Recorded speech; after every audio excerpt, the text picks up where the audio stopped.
গণতন্ত্রে ফিরতে গ্রহণযোগ্য নির্বাচনের ব্যবস্থা করা উচিত, বিএনপির বর্ধিত সভায় বললেন খালেদা জিয়া। রাজনৈতিক ধূম্রজাল সৃষ্টি না করার আহ্বান তারেক রহমানের। গণতান্ত্রিক বাংলাদেশ নির্মাণের জন্য আমাদের সকলকে একযোগে কাজ করতে হবে। জাতীয় নির্বাচনের আগে স্থানীয় নির্বাচন অনুষ্ঠানের নামে কেন দেশের পরিস্থিতি আরো ঘোলাটে করতে চাইছে, এটি জনগণের কাছে বোধগম্য নয়। ঐক্যবদ্ধ থাকার প্রতিশ্রুতিতে শেষ হলো বিএনপির বর্ধিত সভা। দুঃসময়ের কর্মীদের ভুলে না যাওয়ার কথা স্মরণ করিয়ে দিলেন তৃণমূল। এটাতে প্রমাণিত হয় বিএনপির মধ্যে গণতন্ত্র প্রতিষ্ঠা হয়েছে। আমরা ঐক্যবদ্ধ থেকে দেশকে এগিয়ে নিয়ে যাব। ছাত্রদের নতুন দল জাতীয় নাগরিক পার্টি, আহ্বায়ক নাহিদ, সদস্য সচিব আখতার আত্মপ্রকাশ অনুষ্ঠানে যোগ দিতে ঢাকায় আসছেন নেতাকর্মীরা। বাংলাদেশটাকে আমরা সুন্দরভাবে পরিকল্পিতভাবে সুন্দর সুশিক্ষায় একটা দেশ উপহার দিতে চাই। বৈষম্য নাগরিক কমিটির সমন্বয়ে নতুন রাজনৈতিক দল গঠিত হচ্ছে, সেই উদ্দীপনা থেকেই আসলে উৎসাহ যে আসলে আমরা ইতিহাসের সাক্ষী হয়ে থাকতে চাই। গণতান্ত্রিক ছাত্র সংসদের পূর্ণাঙ্গ কমিটি ঘোষণা, হট্টগোলের ঘটনায় দুঃখ প্রকাশ। পদ পাচ্ছে বেসরকারি বিশ্ববিদ্যালয়ের শিক্ষার্থীরাও।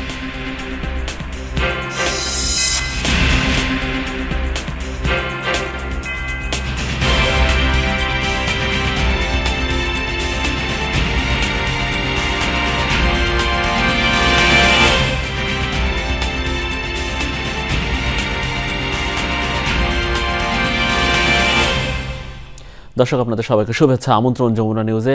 আপনাদের সঙ্গে আছি আমি মনিরুল ইসলাম। এতক্ষণ শিরোনামগুলো দেখছিলেন। গণতান্ত্রিক বাংলাদেশ বিনির্মাণে জনগণকে সর্বশক্তি নিয়োগের আহ্বান জানিয়েছেন বিএনপি চেয়ারপারসন বেগম খালেদা জিয়া। তিনি বলেছেন, গণ অভ্যুত্থানের অর্জন নস্যাতে ফ্যাসিস্টদের দোসর ও বাংলাদেশের শত্রুরা ষড়যন্ত্র করছে। দলের বর্ধিত সভায় ভিডিও বার্তায় তিনি বলেন, ফ্যাসিস্ট সরকার বিদায় নিলেও দেশ এখনও সংকটকাল অতিক্রম করছে। প্রতিশোধ, প্রতিহিংসা ভুলে বাসযোগ্য উন্নত বাংলাদেশ গড়তে ছাত্র জনতার প্রতি আহ্বান জানান খালেদা জিয়া। সাইফুদ্দিন রবিনের রিপোর্ট। ২৮ বছর পর দলের বর্ধিত সভা। বিগত দিনে এমন বৃহৎ কোনো সাংগঠনিক কর্মকাণ্ড বিএনপি চেয়ারপারসন খালেদা জিয়ার অনুপস্থিতিতে হয়েছে তার নজির নেই।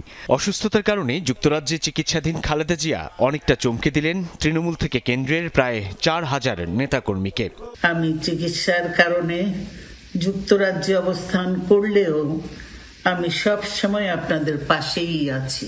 পরিবর্তিত পরিস্থিতিতে বিএনপির বর্ধিত সভায় প্রধান অতিথি হিসেবে ভিডিও বক্তব্য দিলেন খালেদা জিয়া। শুরুতেই নির্যাতন নিপীড়নের শিকার নেতাকর্মীদের প্রতি কৃতজ্ঞতা এবং ফ্যাসিস্ট মুক্ত বাংলাদেশে একত্রিত হতে পারায় স্রষ্টার কাছে জানান শুকরিয়া। আমাদের সব সময় শহীদ প্রেসিডেন্ট জিয়াউর রহমানের সেই উক্তি মনে রাখা দরকার, ব্যক্তির চেয়ে দল বড়, দলের চেয়ে দেশ। বিএনপি চেয়ারপারসন বলেন, রাষ্ট্র মেরামতের ন্যূনতম সংস্কার করে ফিরতে হবে গণতান্ত্রিক ব্যবস্থায়। দেশ আজ এক সংকটময় সময় অতিক্রম করছে। অন্তর্বর্তীকালীন সরকার গঠিত হয়েছে। তাদের কাছে জনগণের প্রত্যাশা, রাষ্ট্র মেরামতের ন্যূনতম সংস্কার দ্রুত সম্পন্ন করে গণতান্ত্রিক ব্যবস্থায় ফিরে যাওয়ার জন্য সকলের কাছে গ্রহণযোগ্য একটি নির্বাচন অনুষ্ঠান সম্পন্ন করা। ফ্যাসিস্ট ও তাদের দোসররা গণ অভ্যুত্থানে প্রাপ্ত অর্জন নস্যাতের চক্রান্ত করছে বলেও জানান বিএনপি চেয়ারপারসন। তরুণ সমাজ আজ এক ইতিবাচক গণতান্ত্রিক পরিবর্তনের জন্য উন্মুখ হয়ে আছে। ক্ষুদ্র ক্ষুদ্র সংকীর্ণতা ভুলে দেশ ও জাতির বৃহত্তর স্বার্থে আমাদের কাজ করতে হবে। এমন কোনো কাজ করবেন না যাতে আপনাদের এতদিনকার সংগ্রাম, আত্মত্যাগ বিফলে যায়। নেতাকর্মী থেকে শুরু করে ছাত্র জনতা সবার প্রতি আহ্বান জানান প্রতিহিংসা, প্রতিশোধ ভুলে বাসযোগ্য উন্নত আধুনিক বাংলাদেশ গড়ে তোলার। ছাত্র, যুবক সহ দেশবাসীর কাছে আহ্বান রাখতে চাই, আসুন প্রতিহিংসা, প্রতিশোধ নয়, পারস্পরিক ভালোবাসা ও ভ্রাতৃত্বের মাধ্যমে আমরা সকলে মিলে আমাদের প্রিয় মাতৃভূমিকে, বাংলাদেশকে সত্যিকার অর্থেই একটি বাসযোগ্য, উন্নত ও গণতান্ত্রিক রাষ্ট্রে পরিণত করি। দলের নেতাদের নির্দেশ দেন জনগণকে সম্পৃক্ত করে বিএনপিকে আন্দোলন সংগ্রাম ও রাষ্ট্র পরিচালনার জন্য ঐক্যবদ্ধ করার। এত ত্যাগের বিনিময়ে প্রাপ্ত এ অর্জনকে সুসংগত এবং ঐক্যকে আরো বেগবান করি। সাইফুদ্দিন রবিন, যমুনা নিউজ, ঢাকা। ঐক্য এবং জাতীয় নির্বাচনের পরিবেশ বিনষ্টের অপচেষ্টা চলছে বলে অভিযোগ করেছেন বিএনপির ভারপ্রাপ্ত চেয়ারম্যান তারেক রহমান। তিনি বলেছেন, জাতীয় নির্বাচন নিয়ে কোনো কোনো উপদেষ্টার বিভ্রান্তিমূলক বক্তব্য জনমনে হতাশা ও সন্দেহ সৃষ্টি করছে। বর্ধিত সভায় তারেক রহমান নতুন দলকে স্বাগত জানান। বলেন, নির্বাচনের মাধ্যমে নতুনদের গ্রহণ বর্জনের সিদ্ধান্ত নেবে জনগণই। সাইফুদ্দিন রবিনের আরও একটি রিপোর্ট। নেই ধরপাকড় কিংবা গ্রেফতার আতঙ্ক। পরিবর্তিত রাজনৈতিক পরিস্থিতিতে দলের প্রথম বর্ধিত সভা বেলা 11টায় নিশ্চিন্তে নির্ভয়ে শুরু হয় বিএনপির এই সাংগঠনিক কার্যক্রম, যার শুরুতে 1 মিনিট নীরবতা পালন করা হয় বিগত আন্দোলন আর জুলাই গণ অভ্যুত্থানে নিহতদের স্মরণে। বিএনপির সিনিয়র যুগ্ম মহাসচিব রিজভী আহমেদ পাঠ করেন শোক প্রস্তাব। বাংলাদেশের রাজনীতিতে ন্যায়, নিষ্ঠা, সততা এবং দেশপ্রেমের এক অনন্য ক্ষণজন্ম পুরুষ বীর মুক্তিযোদ্ধা জিয়াউর রহমান। স্বাগত বক্তব্যে বিএনপি মহাসচিব নির্বাচনের সুস্পষ্ট ঘোষণার দাবি জানান। তিনি বলেন, গণতান্ত্রিক প্রক্রিয়াকে বাধাগ্রস্ত করার অপচেষ্টা চলছে। সেই গণতন্ত্রকে বিঘ্নিত করার জন্য, তাকে বাধা প্রদান করার জন্য আজকে একটি গোষ্ঠী, একটি মহল বিভিন্নভাবে চক্রান্ত শুরু করেছে। ফ্যাসিস্ট শেখ হাসিনা বিদেশে গিয়ে তিনি সেই চেষ্টা করছেন এবং বাইরে থেকেও চেষ্টা করা হচ্ছে। একই সঙ্গে দেশের অভ্যন্তরীণ অবস্থায় কিছু কিছু ব্যক্তি গোষ্ঠী তারা ভুল ব্যাখ্যা দিয়ে জনগণকে বিভ্রান্ত করার চেষ্টা করছে। উদ্বোধনী বক্তব্যে নেতাকর্মীদের নির্দেশনা দেন বিএনপির ভারপ্রাপ্ত চেয়ারম্যান। বলেন, সংস্কার ও স্থানীয় নির্বাচন নিয়ে ধূম্রজাল তৈরি করা হচ্ছে। স্থানীয় নির্বাচন অনুষ্ঠিত হলে সেটি হবে সারা দেশে পলাতক স্বৈরাচারের দোসরদের পুনর্বাসনের একটি প্রক্রিয়া, যা সরাসরি গণ অভ্যুত্থান আকাঙ্ক্ষা বিরোধী। গণহত্যাকারী, টাকা পাচারকারী, দুর্নীতিবাজ মাফিয়া চক্রকে পুনর্বাসন প্রক্রিয়ার এই ফাঁদে বিএনপি পা দেবে না, বিএনপি পা দিতে পারে না। অবিলম্বে আগামী দিনগুলোর জন্য অন্তর্বর্তীকালীন সরকারের সুনির্দিষ্ট কর্মপরিকল্পনার রোডম্যাপ ঘোষণা করুন। তারেক রহমান বলেন, অবাধ নির্বাচনের জন্য অন্তর্বর্তী সরকারের নিরপেক্ষতা নিয়ে সন্দেহ সৃষ্টি হচ্ছে। এ সময় স্বাগত জানান নতুন দল গঠনকে। বহুদলীয় গণতন্ত্রে বিশ্বাসী বিএনপি সকল নতুন রাজনৈতিক দল ও সংগঠনকে স্বাগত জানায়। তবে নির্বাচনের মাধ্যমে গ্রহণ কিংবা বর্জনের চূড়ান্ত সিদ্ধান্ত জানাবে জনগণ। সুতরাং প্রতিটি দলের অংশগ্রহণ একটি অবাধ ও সুষ্ঠু নির্বাচন, জাতীয় নির্বাচন অনুষ্ঠানের লক্ষ্যে সবার আগে নির্বাচন কমিশনকে প্রস্তুত রাখতে হবে। দলীয় শৃঙ্খলা ভঙ্গ করলে কঠোর ব্যবস্থার হুঁশিয়ারি দিয়ে তারেক রহমান বলেন, গণতন্ত্র বিপন্ন হলে বিএনপির স্বার্থও বিপন্ন হবে। কাউন্সিল কিংবা নির্বাহী কমিটির সভা নয়, এটি বর্ধিত সভা। দীর্ঘ 28 বছরের বিরতি শেষে বিএনপির এই বর্ধিত সভা হচ্ছে পরিবর্তিত পরিস্থিতিতে। তবুও এই সভায় স্পষ্ট হয়েছে আগামী বেশ কিছু চ্যালেঞ্জ। নির্বাচন, আন্দোলনের প্রস্তুতি কিংবা নিজেদের ঐক্য আর শৃঙ্খলা অটুট রাখার বিষয়ে একাত্মতা পোষণ করেছেন সর্বস্তরের নেতাকর্মী। সেই সঙ্গে এই বর্ধিত সভার মধ্য দিয়ে স্পষ্ট হয়েছে আরও একবার বিএনপির ভারপ্রাপ্ত চেয়ারম্যান তারেক রহমানের নেতৃত্ব। সাইফুদ্দিন রবিন, যমুনা নিউজ, ঢাকা। ঐক্যবদ্ধ থাকার প্রতিশ্রুতি দিয়ে বর্ধিত সভা শেষ করেছে বিএনপির কেন্দ্র থেকে তৃণমূলের নেতারা। দলীয় প্রধানের কাছে দাবি তুলেছেন ফ্যাসিবাদ বিরোধী আন্দোলনে সম্পৃক্তদের যথাযথ মূল্যায়নের। বলেছেন, দল দুঃসময়ের কর্মীদের ভুলে গেলে খেসারত দিতে হবে পরের প্রজন্মকে। অনুপ্রবেশ ঠেকানোর অনুরোধও ছিল সবার কণ্ঠে। আরিফেন শাকিলের রিপোর্ট। আনন্দমুখর নির্ঝঞ্ঝাট পরিবেশ। উষ্ণ অভ্যর্থনায় সিক্ত বিএনপির প্রাণ তৃণমূলের নেতারা। লম্বা লাইনে বর্ণিল আয়োজনে অংশ নিতে কোনো পর্যায়ের নেতার মধ্যে নেই ন্যূনতম তারা, ভয় কিংবা নিজেকে জাহির করার চেষ্টা। বরং দীর্ঘদিনের পথ মতের সাথীদের কাছে পেয়ে আপ্লুত কেউ কেউ। আড্ডার ঢঙ্গে গভীর মনোযোগে শুনেছেন প্রিয় নেত্রী খালেদা জিয়া আর ভারপ্রাপ্ত চেয়ারম্যান তারেক রহমানের কথা। আজকে অত্যন্ত ভালো লাগছে, এই মুক্ত আকাশের নিচে মুক্ত বাতাসে আজকে বর্ধিত সভা হচ্ছে।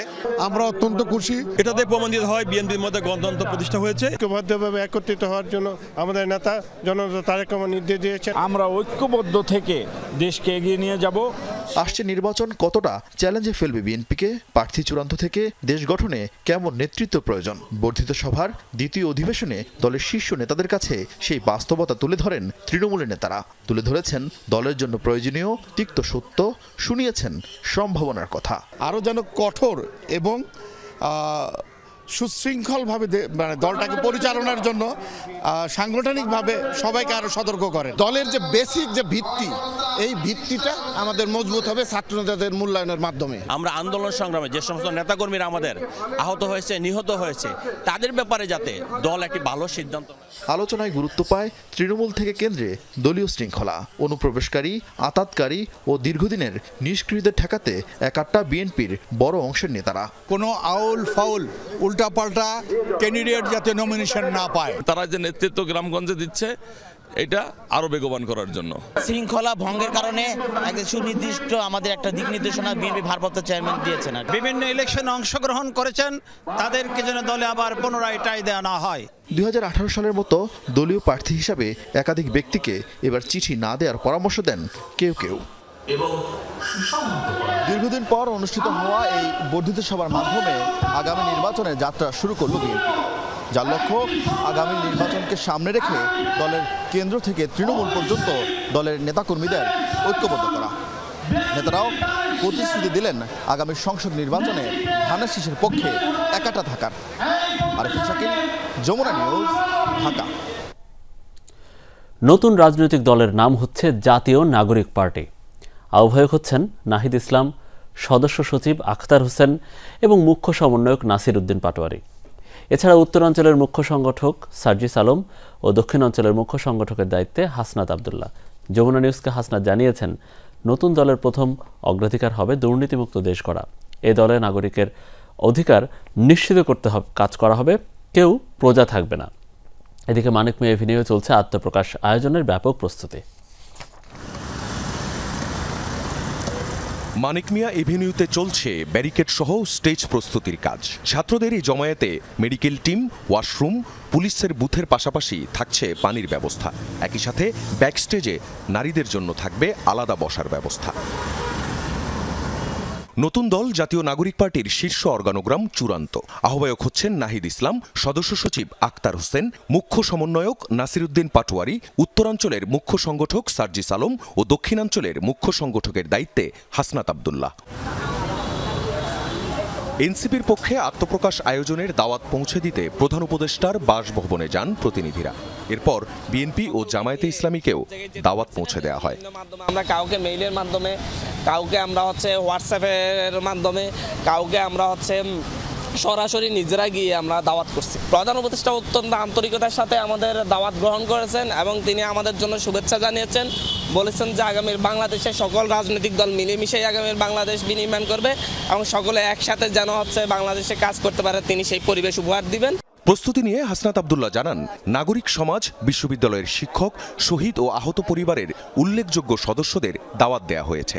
যোগ দেবে বিদেশে থাকা অবস্থায় আন্দোলনে অংশ নেয়া প্রবাসীরা। ফ্যাসিবাদ বিরোধী সবগুলো রাজনৈতিক দলকে দাওয়াত দেওয়া হচ্ছে বলেও জানিয়েছেন তিনি। সিভিল সোসাইটিকে, বিশ্ববিদ্যালয়ের শিক্ষক, তারপর শহীদ এবং আহত পরিবারের একটা উল্লেখযোগ্য সংখ্যক মানুষকে আগামীকাল আমরা দাওয়াত দিচ্ছি, জানানোর চেষ্টা করছি, পৌঁছাচ্ছে আপনাদের কাছে। জানতে চাই নতুন দলের কাছে কি পাবে মানুষ। দুর্নীতিমুক্ত বাংলাদেশ, এইটা তো প্রথম এবং প্রধান ব্যারিয়ার। এই ব্যারিয়ারের উঠে তো আমরা উঠতে অবশ্যই চাই। মানুষ নাগরিক হিসাবে স্বীকৃতি পাবে, অন্তত যে আমাদের জনগণকে যেটা প্রজা বানায় রাখা হচ্ছে দীর্ঘদিন, এই প্রজা মনস্তত্ব থেকে মানুষের মুক্তি ঘটবে এবং মানুষের যে রাষ্ট্রের যেই নাগরিকের সাথে যে কমিটমেন্ট আছে, যেই একটা চুক্তি আছে এবং মানুষ যে রাষ্ট্র থেকে যে ধরনের অধিকারগুলো পায় সেই অধিকারগুলো সুনিশ্চিত করা হবে।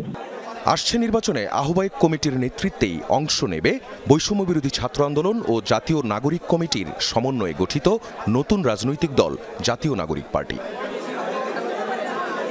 আখলাক মুস্তাফা, যমুনা নিউজ, ঢাকা।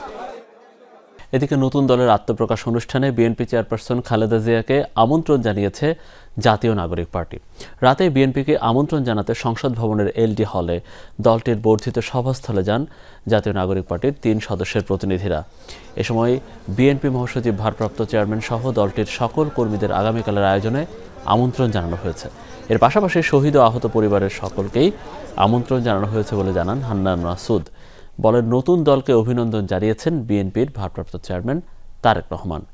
এ সময় নতুন দলের আত্মপ্রকাশ অনুষ্ঠান জনগণের স্বতঃস্ফূর্ত সাড়া পাবেন বলে আশা প্রকাশ করেন প্রতিনিধিরা। ঢাকায় জাতীয় নাগরিক পার্টির আত্মপ্রকাশ অনুষ্ঠানে যোগ দিতে সারা দেশ থেকে আসতে শুরু করেছে নেতাকর্মীরা। খুলনায় রাত 11:30 থেকেই নেতাকর্মীরা শিববাড়ি মোড়ে জড়ো হতে থাকেন। তারা কর্মী সমর্থকদের সুবিধার্থে প্রায় 50টি বাসের ব্যবস্থা করেছে। খুলনার প্রায় 2000 নেতাকর্মীদের ঢাকায় আসার কথা রয়েছে। তাদের আশা নতুন এই দল গণতন্ত্র প্রতিষ্ঠায় ভূমিকা রাখবে। সে সাথে সাধারণ মানুষের আশা আকাঙ্ক্ষার প্রতিফলন এই দলের মাধ্যমে ঘটবে বলে প্রত্যাশা করেন তারা। এছাড়া ঢাকায় এই দলের আত্মপ্রকাশ উপলক্ষে বড় জমায়েত হবে বলেও আশা করছেন খুলনার নেতাকর্মীরা।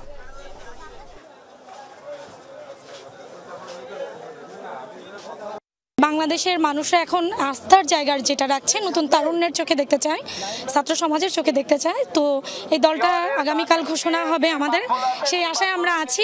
দাড়িপাকা বৃদ্ধ যেমন আছে তেমনি স্কুল পুরো কলেজ ছাত্রছাত্রীরাও আছেন। আমরা তাদেরকে নিয়ে এক হয়ে স্বতঃস্ফূর্তভাবে ঢাকাতে প্রোগ্রাম বাস্তবায়ন করার জন্য, সফল করার জন্য যোগ দিচ্ছে আগামীকাল ইনশাআল্লাহ। খুলনা শহরের শিববাড়ি মোড়ে যাচ্ছি, আমরা একটু সরাসরি জানতে চাই সেখানকার অবস্থা বলতে আমাদের সহকর্মী প্রবীর বিশ্বাস এই যে মানুষজন ঢাকায় আসছেন তাদের কথা জানাবেন। প্রবীর, একটু জানতে চাই যে রাতভর তারা যাত্রা করবেন, কালকে সারাদিন রোদে ছায়ে দাঁড়িয়ে থাকবেন, আসলে কিসের উদ্দেশ্যে, কিসের আশায় এবং কিসের আকাঙ্ক্ষায় মানুষজনের এই যে কষ্ট করে আসছেন ঢাকায়?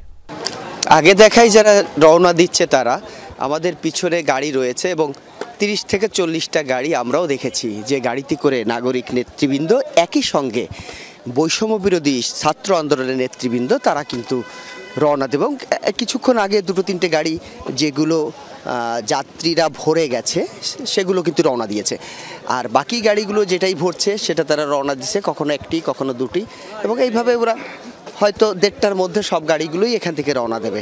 যে প্রশ্নটি আপনি করেছেন এই প্রশ্ন আমরাও এখানে যারা যাচ্ছে তাদেরকে করেছিলাম। তার আগে আমরা একটু গাড়ির মধ্যে উঠে যাই, যারা বসে আছে অপেক্ষা করছে যাওয়ার জন্য। এরা আমাদেরকে বলেছে যে নতুন দল নতুনভাবে এই দেশ বিনির্মাণ করবে, যাদের উদ্দেশ্য হবে বৈষম্যহীন এবং দুর্নীতিমুক্ত একটি বাংলাদেশ প্রতিষ্ঠা করা। মূলত সেই দলের আনুগত্য হয়েই তারা ঢাকা অভিমুখে যাত্রা করছে। এবং এখানে 2 ধরনের লোক আছে, এক হচ্ছে বৈষম্য বিরোধী শিক্ষার্থীরা, আরেক হচ্ছে নাগরিক কমিটির নেতৃবৃন্দ। তারা এটাও আমাদেরকে বলেছে যে ঢাকাতে তারা যাবে, আগামীকাল সারাদিন থাকবে, এবং খুলনা থেকে এত মানুষ যাচ্ছে 2000-এর অধিক লোক যাবে বলে আমাদেরকে জানানো হয়েছে। তারা মনে করছে যে নতুন দলের নতুন কমিটি গঠিত হবে, সেই কমিটিতে খুলনার ভালো প্রতিনিধিত্ব থাকবে এবং সেই আশাটি তাদের রয়েছে, যারা খুলনাকে নেতৃত্ব দেবে এবং বাংলাদেশকে নেতৃত্ব দেবে। আগামীতে যারা সকলে মিলে মিশে এই দেশকে আরও একটি সুখী সমৃদ্ধ রূপান্তরিত করবে বলে তারা মনে করে। মনির জি, অনেক ধন্যবাদ আপনাকে প্রবীর বিশ্বাস, তিনি জানাচ্ছিলেন খুলনা থেকে। গণতান্ত্রিক ছাত্র সংসদের পূর্ণাঙ্গ কমিটি ঘোষণা করেছে সংগঠনটি। বিকেলে ঢাকা বিশ্ববিদ্যালয় ক্যাম্পাসের মধুর ক্যান্টিন প্রাঙ্গণে আয়োজিত এক সংবাদ সম্মেলনে কমিটির নামীয় তালিকা প্রকাশ করা হয়। গণতান্ত্রিক ছাত্র সংসদের কমিটিতে ঠাঁই পেয়েছে ঢাকা বিশ্ববিদ্যালয়ের বাইরের প্রতিষ্ঠানের শিক্ষার্থীরাও। বেসরকারি বিশ্ববিদ্যালয়, মাদ্রাসা ও কারিগরি শিক্ষা প্রতিষ্ঠানের শিক্ষার্থীদেরকেও রাখা হয়েছে কমিটিতে। সংবাদ সম্মেলনে বলা হয়, ছাত্র সংসদের কেন্দ্রীয় কমিটিতে বয়সসীমা সর্বোচ্চ 28 বছর। নেতৃত্বে আসা যাবে ভর্তির 7 বছরের মধ্যে। গতকাল আয়োজিত সংবাদ সম্মেলনে কমিটি ঘোষণাকে কেন্দ্র করে সংঘর্ষের বিষয়টি অনাকাঙ্ক্ষিত উল্লেখ করে আহ্বায়ক আবু বাকের মজুমদার জানিয়েছেন, ভুল তথ্যের কারণে এমন ঘটনা ঘটেছে। তিনি জানান, অনাকাঙ্ক্ষিত এই ঘটনা ভবিষ্যতে আর প্রশ্রয় দেওয়া হবে না। নতুন দলসহ সকল রাজনৈতিক দল জনকল্যাণমুখী হবে এমনটাই প্রত্যাশা করেন স্থানীয় সরকার উপদেষ্টা আসিফ মাহমুদ সজীব ভূঁইয়া। সন্ধ্যায় কুমিল্লার মুরাদনগরে আকবপুর উচ্চ বিদ্যালয় মাঠে গ্রামবাসীর সাথে মতবিনিময় অনুষ্ঠান শেষে তিনি একথা বলেন। উপদেষ্টা আরও জানান, দলের কোনো কার্যক্রমের সাথে যুক্ত নন তিনি। বলেন, সরকারের গণতান্ত্রিক রূপান্তরের যে দায়িত্ব তাকে দেয়া হয়েছে সে জায়গা থেকে তিনি কোনো রাজনৈতিক দলের সাথে যুক্ত হতে পারবেন না। উপদেষ্টা আরও জানান, স্থানীয় সরকার নির্বাচন নিয়ে এখনও চূড়ান্ত কোনো সিদ্ধান্ত হয়নি, এ বিষয়ে আলোচনা চলছে। এর আগে উপদেষ্টা আসিফ মাহমুদ একটি সড়কের উদ্বোধন করেন। এছাড়া বাঙ্গড়া বাজার এর থানা পরিদর্শন করেন।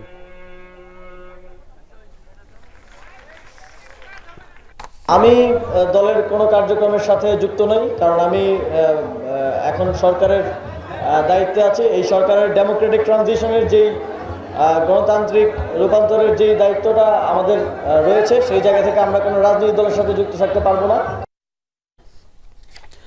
দেশের প্রয়োজনে সেনা সদস্যদের দায়িত্ব পালন আর সর্বোচ্চ আত্মত্যাগের জন্য প্রস্তুত থাকার আহ্বান জানিয়েছেন সেনাপ্রধান জেনারেল ওয়াকারুজ্জামান। রাজশাহী সেনানিবাসের প্যারেড গ্রাউন্ডে কর্নেল অব দ্য রেজিমেন্টের অভিষেক অনুষ্ঠানে প্রধান অতিথির বক্তব্য রাখেন তিনি। সেনাবাহিনীর অন্যান্য রেজিমেন্টের মতো ইনফ্যান্ট্রি রেজিমেন্টকে আধুনিক ও আরও সক্ষম করে গড়ে তোলার আশ্বাস দেন সেনাপ্রধান।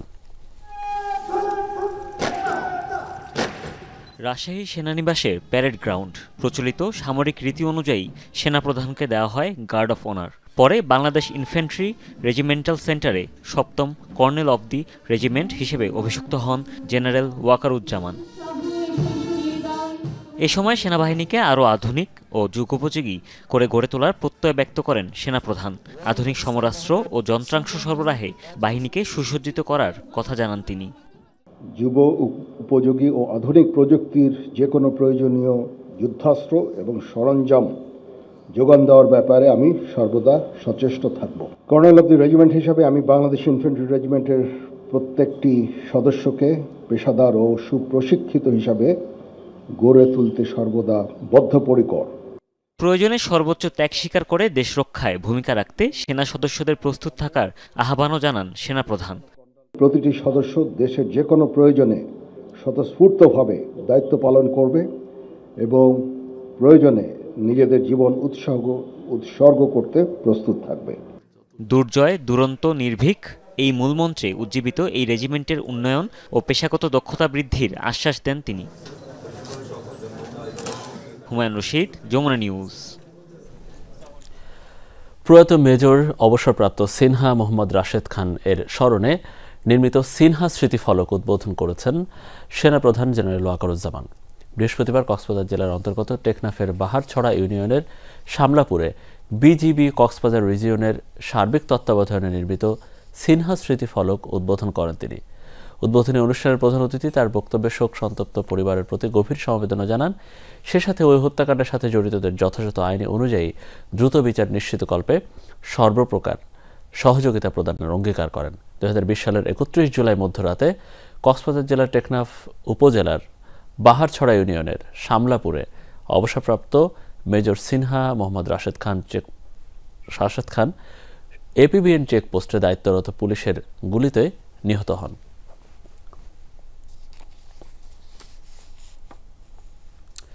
অভ্যন্তরীণ ও বৈদেশিক হুমকি বিবেচনায় নিয়ে বাংলাদেশের জাতীয় নিরাপত্তা কৌশল প্রণয়ন জরুরি। এই কৌশল প্রণয়নের ক্ষেত্রে দেশের অভ্যন্তরে জাতীয় ঐক্যমত্য জরুরি। বৃহস্পতিবার জাতীয় নিরাপত্তা নীতিমালা প্রণয়ন শীর্ষক গোলটেবিল আলোচনায় একথা বলেন 21 পদকপ্রাপ্ত এবং আমার দেশ সম্পাদক ডক্টর মাহমুদ রহমান। আমার দেশ এবং নেক্সাস ডিফেন্স অ্যান্ড জাস্টিস যৌথভাবে আয়োজিত গোলটেবিল আলোচনায় মূল প্রবন্ধ উপস্থাপন করেন অবসরপ্রাপ্ত ব্রিগেডিয়ার জেনারেল মোহাম্মদ হাসান নাসির। আলোচকরা বলেন, জাতীয় নিরাপত্তা কৌশল প্রণয়নের ক্ষেত্রে ভূ রাজনৈতিক প্রেক্ষাপট বিবেচনায় নেওয়া অত্যন্ত গুরুত্বপূর্ণ।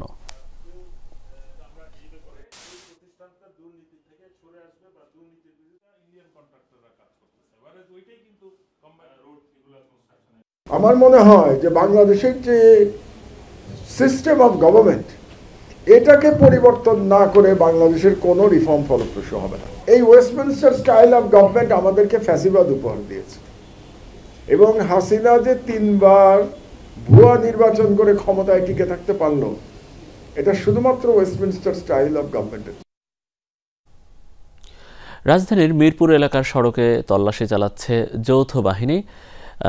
সেখানে আছেন আমাদের সহকর্মী তাজনুর ইসলাম। একটু তাজনুরের মাধ্যমে আমরা সেখানকার চিত্র সরাসরি দেখব। আমরা তাজনুর, আপনার কাছে একটু জানতে চাই যে এই তল্লাশিতে কোনো আটকের খবর আছে কিনা এবং কোন কোন বিষয়টাকে প্রাধান্য দেওয়া হচ্ছে এই তল্লাশি যে অভিযানে। না দেখুন, এখন অবধি আটকের কোনো খবর নেই। মূলত স্বাভাবিক যেই চেকপোস্টগুলো, অর্থাৎ নিয়মিত যেই তল্লাশি চৌকিগুলো যৌথ বাহিনীর তরফ থেকে করা হচ্ছে এই সাম্প্রতিক সময়ে রাজধানী জুড়ে, সেটিরই একটি অংশ। এবং মিরপুর 2 নম্বরের এই জায়গাটি, যেটা 1 নম্বর থেকে 10 নম্বরে যাওয়ার যে সড়কটি, সেখানে মূলত সবগুলো গাড়ি এখানে থামানো হচ্ছে। মোটরসাইকেল, সিএনজি, অটোরিকশা, ব্যক্তিগত গাড়ি যেগুলো রয়েছে, পিকআপ ভ্যান, আপনি এই মুহূর্তে ফ্রেমে যেটি দেখতে পাচ্ছেন, সবার শুরুতে আসলে কাগজপত্রগুলো যাচাই করা হচ্ছে যে সেখানে ডকুমেন্টসের বৈধতা রয়েছে কিনা, সেগুলো যাচাই করা হচ্ছে সবার শুরুতে। এরপরে পেছনের যেই জায়গাগুলো রয়েছে, গাড়ির ভেতরের যে জায়গাগুলো রয়েছে, সেগুলো যাচাই করা হচ্ছে। কোনো বড় ধরনের ভারী কোনো ব্যাগ বা সন্দেহজনক কোনো কিছু মনে হলে সেইটি খুলে ভালো মতো করে পরীক্ষা নিরীক্ষা করছে এই এখানে নিয়োজিত যেই আইনশৃঙ্খলা বাহিনীর সদস্য যারা রয়েছেন। তবে আজকের এই চেকপোস্টে সেনা সদস্যরা যেমন রয়েছেন, যোগ দিয়েছেন, একই সঙ্গে কোস্টগার্ডের সদস্যদের আমরা দেখেছি, পুলিশের ট্রাফিক এবং ক্রাইম 2 বিভাগের সদস্যরাই রয়েছেন। এবং সবচেয়ে বেশি আসলে এই চেকপোস্টে আজকের দিনে বা এই সময়টাতে সবচেয়ে বেশি আটকা পড়েছে মূলত আসলে মোটরসাইকেল। এবং সেই আপনি দেখতেই পাচ্ছেন যে এই ফ্রেমে যে এই মোটরসাইকেলগুলো এই মুহূর্তে রাখা রয়েছে, প্রায় সবগুলো গাড়িতেই এরই মধ্যে এই কাগজপত্রের বৈধতা না থাকার কারণে বা বিভিন্ন রকম ত্রুটি থাকার কারণে সেগুলোতে মামলা দেওয়া হয়েছে। মনি জি, অনেক অনেক ধন্যবাদ আপনাকে তাজনুর ইসলাম। তিনি জানাচ্ছিলেন রাজধানীর মিরপুর 2 এলাকা থেকে। গোপালগঞ্জে বাস চাপায় বৃদ্ধা নিহতের ঘটনায় রাস্তা অবরোধ করে বিক্ষোভ করেছে এলাকাবাসী। বৃহস্পতিবার রাত 9:30টার দিকে গোপালগঞ্জ সদর উপজেলার ঢাকা খুলনা মহাসড়কের সোনাসুর নামক স্থানে অবরোধ করে স্থানীয়রা। পুলিশ জানায়, সন্ধ্যায় রাস্তা পারাপারের সময় ঢাকা থেকে ছেড়ে আসা খুলনামুখী ইমাদ পরিবহনের একটি যাত্রীবাহী বাস চাপা দেয় স্থানীয় এক বৃদ্ধাকে। এ সময় ঘটনাস্থলে নিহত হন তিনি। এই ঘটনায় বিক্ষুব্ধ জনতা বাসটি ভাঙচুর করে এবং মহাসড়ক অবরোধ করে। এতে যান চলাচল বন্ধ হয়ে যায়। দেখা যায় তীব্র যানজট। 2 ঘন্টা পর প্রশাসনের তৎপরতায় রাস্তা ছেড়ে দেয় তারা।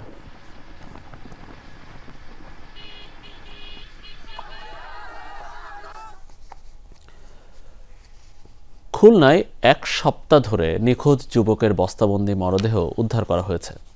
বৃহস্পতিবার বিকেল 4টায় নগরের গিলাতলা বালুরঘাট থেকে মরদেহটি উদ্ধার করা হয়। মরদেহ ময়নাতদন্তের জন্য খুলনা মেডিকেল কলেজে পাঠানো হয়েছে। পুলিশ জানায়, নিহতের নাম তাসকির। তিনি ঢাকায় একটি বেসরকারি কোম্পানিতে চাকরি করতেন। গত 21 ফেব্রুয়ারি ঢাকা থেকে খুলনায় আসে ওই যুবক। তারপর থেকেই তার কোনো খোঁজ পায়নি পরিবার। পরে তার স্বজনরা খালিশপুর থানায় সাধারণ ডায়েরি করেন।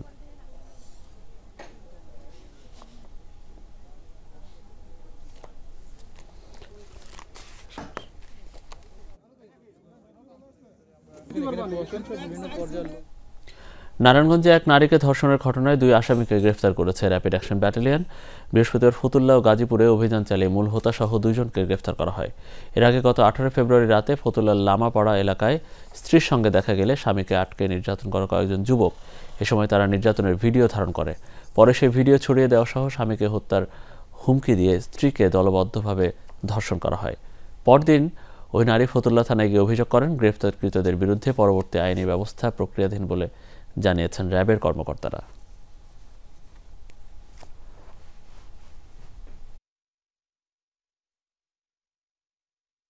আজকে অভিযান পরিচালনা করে এই শাহিনকে, যে মূল হোতা, যে যাকেই ধরেছিল এবং যাকে ছিনিয়ে নিয়ে গিয়েছিল, তাকে এবং তার একজন সহযোগী সহকারে অ্যারেস্ট করতে সক্ষম হয়। রাজধানীর ক্যান্টনমেন্ট রেল স্টেশন এলাকায় এক ছিনতাইকারীকে আটক করেছে নৌবাহিনীর টহল টিম। দেশের আইনশৃঙ্খলা পরিস্থিতির উন্নয়নে ঢাকার বিভিন্ন স্থানে টহল পরিচালনা করছে নৌবাহিনীর সদস্যরাও। বৃহস্পতিবার রাত 8:45 দিকে ক্যান্টনমেন্ট রেল স্টেশন এলাকায় আনোয়ার হোসেন নামের এক ছিনতাইকারীকে আটক করা হয়। এ সময় ছিনতাইয়ের কবলে পড়ে আহত হওয়া ব্যক্তিকে উদ্ধার করে নৌবাহিনী। ভুক্তভোগী ব্যক্তি গাজীপুর থেকে ট্রেনে করে ঢাকায় আসছিলেন। ট্রেনটি ক্যান্টনমেন্ট রেল স্টেশনে পৌঁছলে ছিনতাইকারী আনোয়ার হোসেন মোবাইল নিয়ে ট্রেন থেকে লাফ দেয়। বিষয়টি ওই এলাকায় দায়িত্বরত নৌবাহিনীর টহল টিমের নজরে আসে। তখনই তারা ছিনতাইকারীকে ধাওয়া করে আটক করে।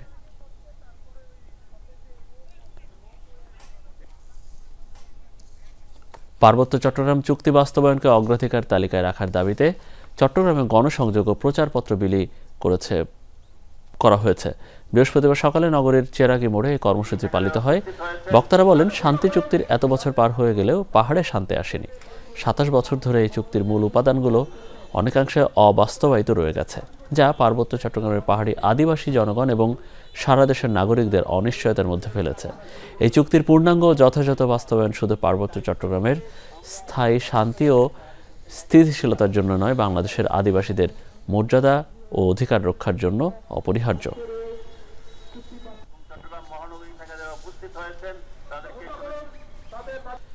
ঝিনাইদহে ঢালাই স্পেশাল সিমেন্টের ডিলার উদ্বোধন করা হয়েছে। বৃহস্পতিবার রাতে শহরের ফুড সাফারি মিলনায়তনে এক অনুষ্ঠান হয়। আয়োজকরা জানান, ঢালাই স্পেশাল সিমেন্ট একটি উন্নত মানের সিমেন্ট যা ওপিসি বা পিসিসি সিমেন্টের বিশেষ বৈশিষ্ট্য সংযুক্ত করে তৈরি করা হয়েছে।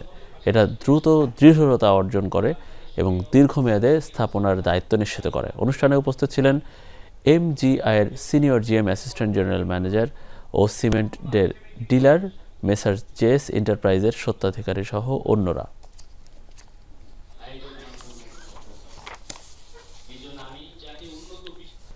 নতুন ফ্যান প্রিন্সের ব্র্যান্ড অ্যাম্বাসেডর হয়েছেন নায়ক সিয়াম আহমেদ।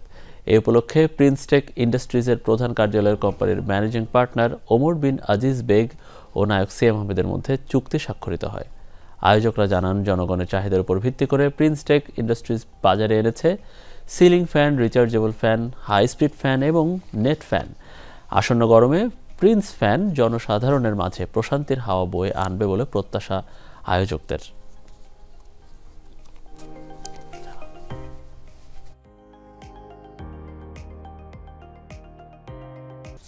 ঈদ উৎসবকে আরও জমজমাট করে তুলতে নতুন কালেকশন স্টারলাইট নিয়ে এসেছে বাটা। নারীদের জন্য রয়েছে ক্রিস্টাল ট্রেন্ডিং হিল থেকে শুরু করে আধুনিক আরামদায়ক স্যান্ডেল। পাশাপাশি পুরুষদের জন্য থাকছে নানা রকমের ড্রেস, সামার স্যান্ডেল ও গরমকালের উপযোগী অন্যান্য ফ্যাশনেবল জুতো। এবারের সকলের সাধ্যের মধ্যে কিছু না কিছু রাখার চেষ্টা হয়েছে বলে জানিয়েছে বাটা কর্তৃপক্ষ।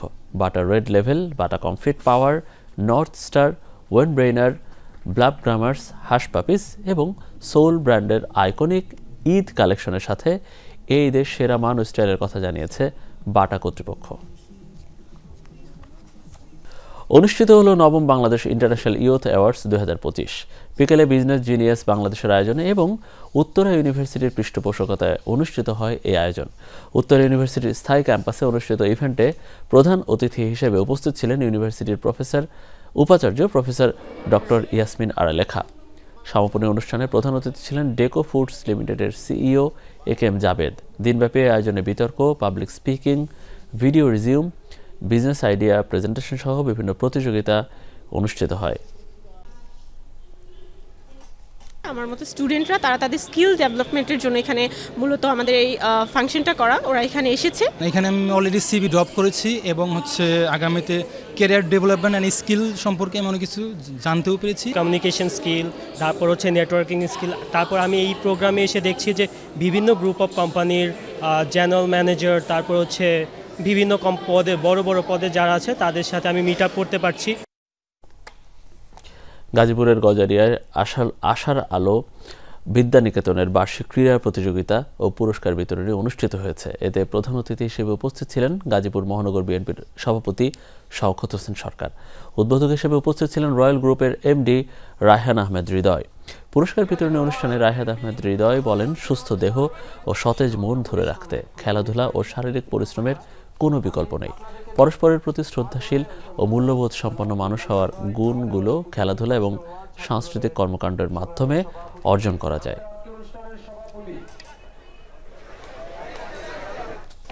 মালয়েশিয়ার জোহর রাজ্যে গ্রেফতার করা হয়েছে 13,000 অবৈধ অভিবাসীকে। বৃহস্পতিবার দেশটির অভিবাসন বিভাগ জানিয়েছে, অবৈধ নিয়োগের কাজ বন্ধে বিভিন্ন এলাকায় চালানো হয়েছে বিশেষ অভিযান। তল্লাশি করা হয়েছে প্রায় 26,000 মানুষকে, যাদের মধ্য থেকে আটক করা হয় 3 শতাধিক নিয়োগ কর্মকর্তাদের। পাশাপাশি অন্তত 3,000 অবৈধ অভিবাসীর বিরুদ্ধে আদালতে আনা হয়েছে অভিযোগ।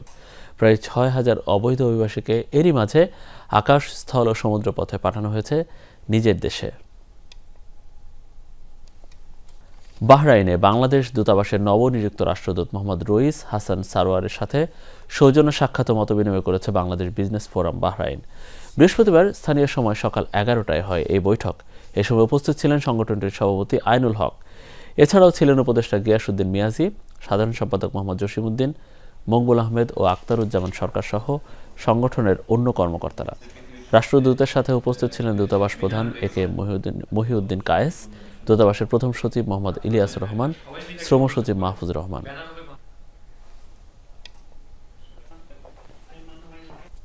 আমাদের যারা ব্যবসা বাণিজ্যের সাথে জড়িত তাদের সাথে মিলে আমরা এদেশে বাংলাদেশের ব্যবসা বাণিজ্যকেও আরও বেগবান করতে পারবো, সেই সাথে বাংলাদেশের সম্মান এবং মর্যাদা এদেশে বাড়াতে পারবো বলে দৃঢ়ভাবে আমি বিশ্বাস করি। স্যার খুব সুন্দর কথা বলেছেন এবং আমরাও স্যারকে প্রমিস করেছি যে বাংলাদেশ বিজনেস ফোরাম এবং এম্বাসি মিলেই বাংলাদেশের ভাবমূর্তি উজ্জ্বল করার জন্য একসাথে আমরা কাজ করব, এই আশা আমরা ব্যক্ত করছি। জার্মানির বার্লিনে ভাষা শহীদদের স্মরণে আলোচনা সভা করেছে বাংলাদেশ জাতীয়তাবাদী দল। অনুষ্ঠানটি সঞ্চালনা করেন আবু হানিফ ও সাইদুর রহমান সবির। এরপর কোরআন তেলাওয়াত ও ভাষা শহীদদের স্মরণে দোয়া করেন আবু তাহের। মহান মুক্তিযুদ্ধ ও জাতীয় জীবনে এর ভূমিকা নিয়ে আলোচনায় অংশ নেন কাজী রেজাউল হক সাইদ, মুসলিম উদ্দিন, সাইদুর রহমান সাইদ ও গিয়াসউদ্দিন সহ অন্যরা।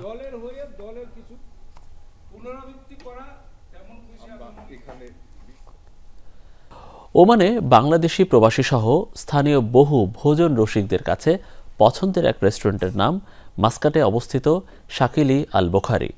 বাঙালি ঐতিহ্যবাহী খাবার ছাড়াও যেখানে সুলভ মূল্যে পাওয়া যায় বিদেশি নানা পদের খাবারও। বাংলাদেশি আবুল হোসেনের এই রেস্টুরেন্ট শুধু সুস্বাদু খাবার পরিবেশনই করছে না, তৈরি করছে বহু বাংলাদেশির কর্মসংস্থানও। ওমান থেকে আমাদের সহকর্মী মোহাম্মদ রফিকুল্লাহর পাঠানো তথ্য ছবি নিয়ে ডেস্ক রিপোর্ট। ওমানের রাজধানী মাস্কাটের সুদৃশ্য রুই সুলতান কাবুস জামে মসজিদের পূর্ব গেটে জমজমাট এক বাংলাদেশি রেস্টুরেন্ট। নোয়াখালী বাসিন্দা আবুল হোসেন প্রায় 5 বছর আগে শাকিলি আল বোখারি নামে চালু করেছিলেন রেস্তোরাঁটি। বাংলাদেশি ছাড়াও ভিনদেশের নাগরিকদের মাঝেও ব্যাপক পরিচিতি লাভ করেছে রেস্টুরেন্টটি। আমরা সবাই এখানে আসি, আমরা সবাই দলবদ্ধ, এখানে খানা খুব টেস্ট, খানা খুব ভালো। সকালকে বলি শাকিল আল বুখারিতে চলে আসেন। আমাদের এটা জাস্ট একটা আমাদের মিলন মেলার স্পট বলতে পারেন। बेहतरीन है, मजा आता खाने में। हम हर जुमा आते हैं इधर जुमा पढ़ने और साथ में उनसे बिरयानी और पीस वगैरह लेके जाते हैं। সবচেয়ে বেশি মজার ব্যাপার হচ্ছে এখানে আমরা সব সময় নিজেদের মতো করে এসে খেতে পারি যখন যেভাবে চাই। বাঙালি ঐতিহ্যবাহী খাবার তো আছেই, শাকিলি আল বোখারিতে চাইনিজ, আরাবিয়ান সহ বিদেশি নানা পদের খাবারও পাওয়া যায় সুলভ মূল্যে। আমরা সবাই ভাইয়ের মতো কাজ করি, নিজেদের রেস্টুরেন্ট হিসাবে সবাই মিলে একসাথে কাজ করি। সব রকমের আইটেম আমরা রাখি এখানে। যেখানে কাজ করি ইনশাআল্লাহ আলহামদুলিল্লাহ অনেক ভালো লাগে, কারণ আমাদের এখানে সবকিছু কাস্টমারকে খুশি রাখার জন্য আমরা সবকিছু সবসময় এনি টাইম পরিষ্কার করে রাখি। আমরা চেষ্টা করি সুন্দরভাবে পরিবেশন করার জন্য। 1990 সালে ভাগ্য বদলের আশায় দেশ ছেড়েছিলেন আবুল হোসেন। ওমানে এসে শূন্য থেকে শুরু করেছিলেন তার ব্যবসা। প্রথমে এক্সপোর্ট ইম্পোর্ট ব্যবসা দিয়ে শুরু করলেও পরে কঠোর পরিশ্রমের মাধ্যমে অন্যান্য সেক্টরেও প্রমাণ দিয়েছেন দক্ষতা। বর্তমানে আবুল হোসেনের কনস্ট্রাকশন, রেস্টুরেন্ট সহ রয়েছে একাধিক ব্যবসা। তার প্রতিষ্ঠানগুলোতেও কাজ করছেন প্রায় 250 কর্মচারী, যাদের বেশিরভাগই বাংলাদেশি। সবগুলাই মিলে আমার প্রায় 200 থেকে 250 জন লোক আছে। আলহামদুলিল্লাহ সবাই মোটামুটি ভালোভাবে কাজ করতেছে এবং তারা আমার প্রতি সন্তুষ্ট, আমি তাদের প্রতি সন্তুষ্ট। তারা মোটামুটি সবাই ভালো আছেন। আমি আপনাদের সকলে দোয়া প্রার্থী যেন আমার ব্যবসা আরো সামনের দিকে এগিয়ে যেতে পারে। তবে ওমানে বাংলাদেশি শ্রমবাজার বন্ধ থাকায় কাজ করতে পারছেন না বহু বাংলাদেশি। দ্রুত এই সমস্যার সমাধানে অন্তর্বর্তী সরকারের প্রতি আহ্বান জানিয়েছেন বাংলাদেশি এই ব্যবসায়ী। তাজরিয়ান সোফান, যমুনা নিউজ। লন্ডনে শিক্ষক দম্পতিকে সংবর্ধনা দিল প্রাক্তন শিক্ষার্থীরা। গেল মঙ্গলবার সিলেটের গোবিন্দগঞ্জ আব্দুল হক স্মৃতি কলেজের প্রাক্তন অধ্যাপক সৈয়দ মুহাদ্দিস আহমদ ও তার সহধর্মিণী অবসরপ্রাপ্ত অধ্যাপিকা শামসুন্নাহার বেগম লন্ডন সফরে গেলে তাদের সংবর্ধনা দেওয়া হয়। অনুষ্ঠানের শুরুতেই পবিত্র কোরআন তেলাওয়াত করেন সাইম উদ্দিন। এরপর শিক্ষক দম্পতিকে ফুল দিয়ে বরণ করেন প্রাক্তন শিক্ষার্থীরা। সভাপতিত্ব করেন কলেজের প্রাক্তন ছাত্র মইনুল ইসলাম খসরু। সঞ্চালনায় ছিলেন শাকির হোসেন। এছাড়া কলেজের গভর্নিং বোর্ডের সাবেক সদস্য আশিকুর রহমান, ইংরেজি বিভাগের প্রভাষক খলিলুর রহমান এ সময় উপস্থিত ছিলেন। যুদ্ধের ময়দানে প্রতিপক্ষের শতাধিক ড্রোন ধ্বংসের দাবি করেছে রাশিয়া ও ইউক্রেন দুই দেশই। বুধবার রাশিয়ার প্রতিরক্ষা মন্ত্রণালয় দাবি করেছে 24 ঘন্টায় ভূপাতিত করা হয়েছে ইউক্রেনের অন্তত 128টি ড্রোন। এর মধ্যে 83টি ধ্বংস করা হয় ক্রাসনোদর অঞ্চলে, আর বাকিগুলো রুশ নিয়ন্ত্রিত ক্রাইমিয়ায়। মস্কোর দাবি চলতি বছরে এটি ইউক্রেনের সবচেয়ে বড় ড্রোন হামলা। পাশাপাশি খার্কিভ, দোনেৎস্ক সহ বিভিন্ন এলাকায় ইউক্রেনের হামলা প্রতিহতের দাবিও করেছে দেশটি। নতুন করে 2টি এলাকা দখলে নিয়েছে তারা। এদিকে ইউক্রেনের দাবি একদিনে 177টি ড্রোন ও 3টি মিসাইল ছুড়েছে রাশিয়া, যার মধ্যে 110টি ভূপাতিত করা হয়েছে, বাকি 66টি ড্রোন হয়েছে লক্ষ্যচ্যুত। সীমান্ত সুরক্ষায় একসাথে কাজ করবে জর্ডান ও সিরিয়া। বুধবার আম্মানে জর্ডানের বাদশাহ আবদুল্লাহর সাথে সিরিয়ার প্রেসিডেন্ট আহমেদ আল শারার বৈঠকে এই সিদ্ধান্ত হয়। দুই দেশ এক হয়ে মোকাবেলা করবে মাদক ও অস্ত্রের সীমান্ত অতিক্রম, সীমান্ত নিরাপত্তা নিশ্চিত এবং অস্ত্র মাদক চোরাচালান রোধে দুই দেশের সমন্বয় অত্যন্ত গুরুত্বপূর্ণ বলে একমত হয়েছেন দুই নেতা। মাদক ও অস্ত্রের চোরাচালানের জন্য ইরান সমর্থিত সশস্ত্র গোষ্ঠীগুলোকে দায়ী করেন জর্ডানের বাদশাহ। অভিযোগ, সিরিয়ার ক্ষমতাচ্যুত প্রেসিডেন্ট বাশার আল আসাদ আশকারা দিয়েছেন এবার তাদের লাগাম টানবেন বলে প্রতিশ্রুতি দিয়েছেন দেশটির অন্তর্বর্তীকালীন প্রেসিডেন্ট আল সারা।